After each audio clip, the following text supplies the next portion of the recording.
We're receiving reports that Israeli tank fire has hit several areas near Lebanon's southeastern border.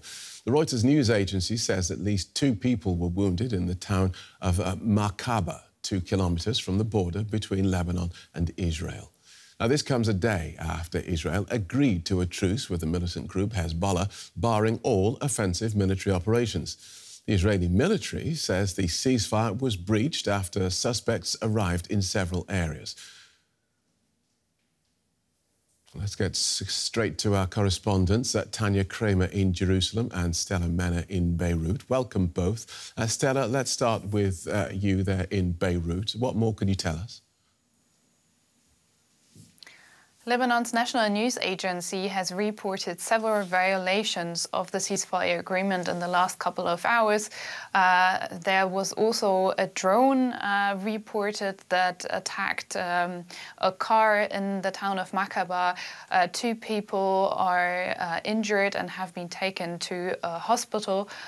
We also saw that the Israeli army has now confirmed that it has fired on several towns in the south of Lebanon, and these attacks are taking place in the direct border region, in an area that Israel has explained to be a restricted area, and it has called on residents not to come back to this area yet. This area is also including villages where the Israeli army is not present yet, and these villages have not been occupied before.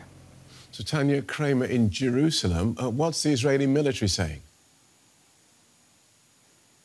Well, all what they're confirming right now is that there were incidents, and they're saying in a statement that was published some time ago that what they describe as a breach of the ceasefire conditions. And indeed, they said that it was several suspects that were identified arriving with vehicles to a number of areas, and that the IDF, the Israeli military, opened fire. Now, we know that the Israeli military has vowed to retaliate to any violation of the ceasefire forcefully.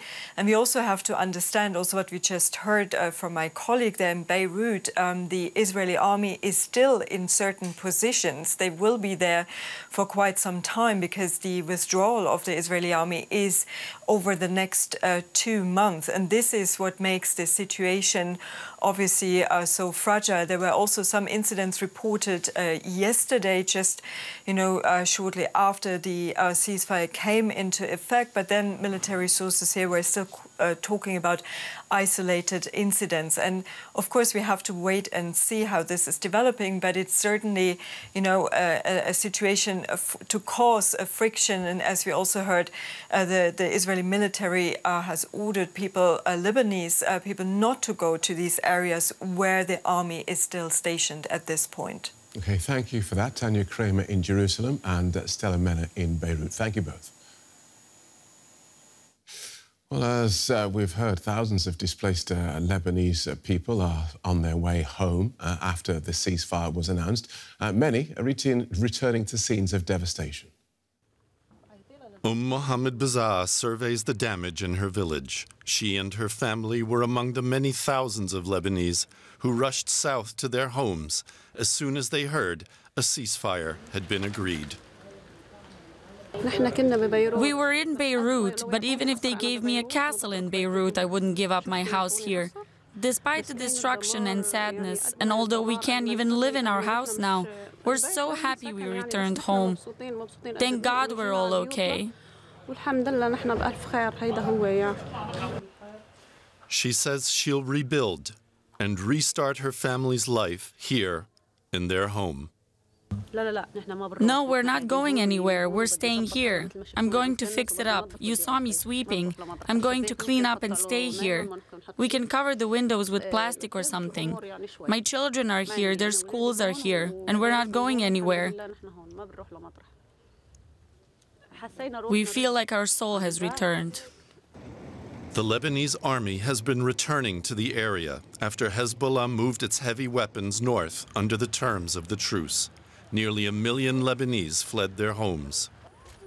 Malak Klait reunited with relatives in their village. This was not the way she imagined her homecoming. We never expected to return and find Kana like this. We thought we'd come back and find everything as it was, and that we'd return to our homes and see our loved ones. But we lost a lot of people. We lost so many people we love. And so many people we love lost their homes. With their former lives devastated by months of full-scale bombardment, for many people here, it's very hard to see this as a first ray of hope. Let's look closer at this with Michael Adams. He's a country director for the aid organisation Care International in Lebanon. Welcome to DW. We saw the sudden displacement of hundreds of thousands of people in Lebanon at the start of this war cause a humanitarian crisis. Do you expect similar chaos as so many displaced people try and return home to bombed homes and infrastructure? Yeah, I mean, to a certain degree, we're going to face a fair amount of chaotic returns right now because people are very hopeful, of course, that the ceasefire is going to be longer term. But the reality is that with the volume of people that are actually going down to their destroyed homes, there's nothing for them to return to. Yes, their homes are there, but many of them are destroyed. And they have not have the ability of water systems, health systems, and they're still going to be needing food, water, and shelter as well. The lady we heard from in our report, to me, sounded incredibly optimistic, and that this notion of being able to resume her life in the bombed-out shell of her apartment. Who will fund the rebuilding of all these homes and infrastructure, given that Lebanon was in economic ruin even before this war? Well, clearly we have to understand that this ceasefire is a fragile ceasefire that's just come into place now for the last 48 hours or under 48 hours. And we need to understand very clearly that there are still a lot of people who will not yet be returning until they feel that it's much safer to go down to their homes. For those that are moving down there right now, yes, there's going to be a period of wait and see.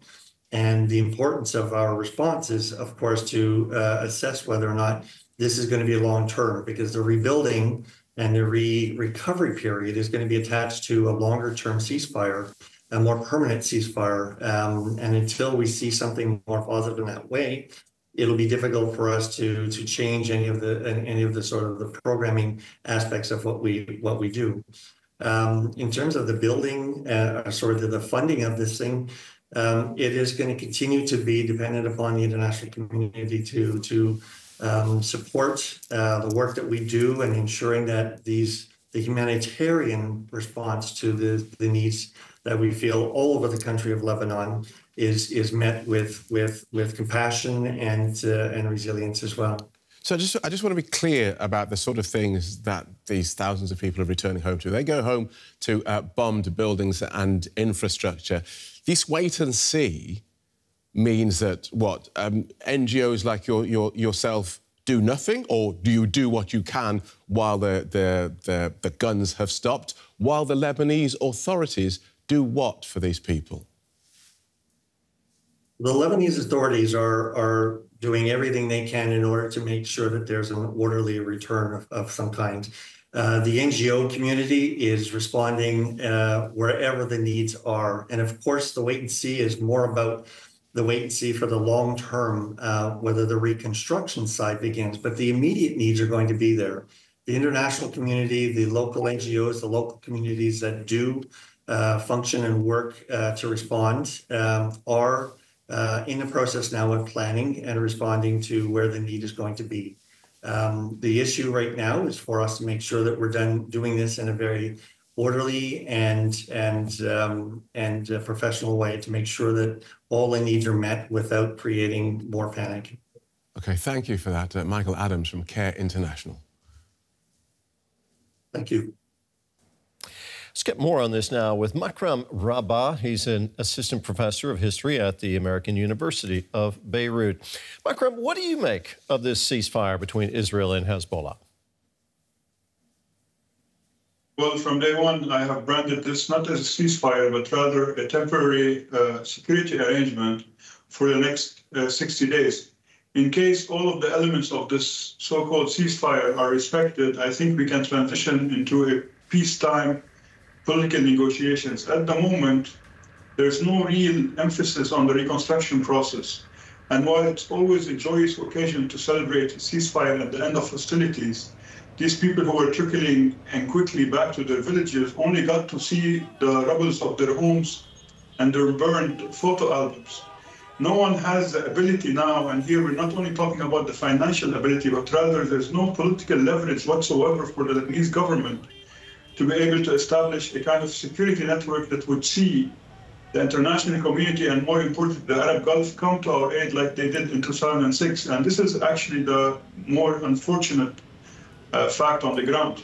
Now, the Lebanese military, together with international peacekeepers, they will have the task of preventing another Hezbollah buildup at the southern border in southern Lebanon. Do they have what it takes, do you think, to stop Hezbollah if Hezbollah decides it wants to reestablish itself there? Well, I don't think anyone is under the impression that the Lebanese army wants to clash directly with Hezbollah. However, having these Lebanese troops flying a Lebanese flag on the border sends a message that Lebanon and its state is trying to protect Lebanon's sovereignty, just like in a similar manner like the Jordanian or the Egyptian army does. However, I think now the real battleground has shifted from the south of the Litani into Syria and into the east of the country, in the Beqa Valley, where Hezbollah has the remaining stockpiles of missiles and men.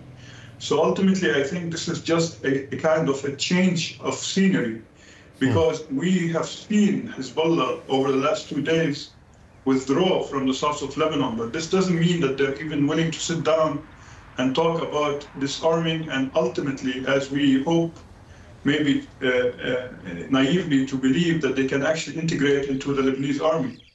So Hezbollah remains a force to be reckoned with. Hezbollah has long built up its influence in Lebanon, weakening the role of the state. Where does the country go from here?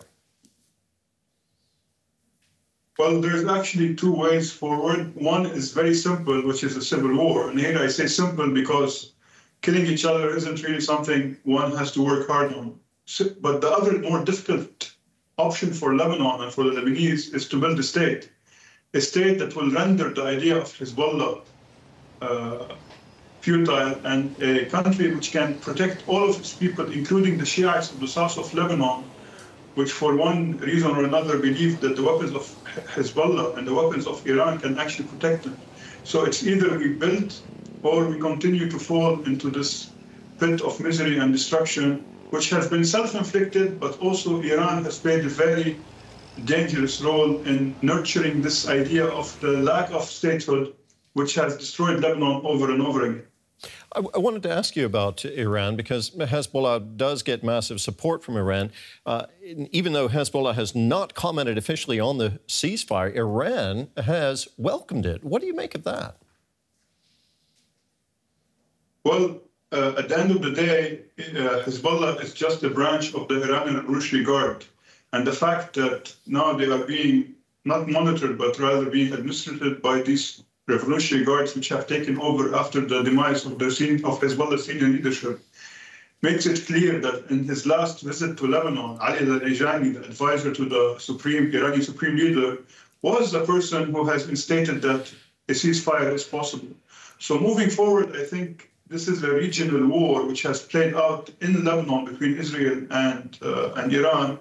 However, I think the Lebanese have to be more selfish, and they have to be mindful that the war will continue between Iran and Israel. And we are actually looking forward at least to a kind of a confrontation, because everyone knows that Iran will hit, but no one knows when.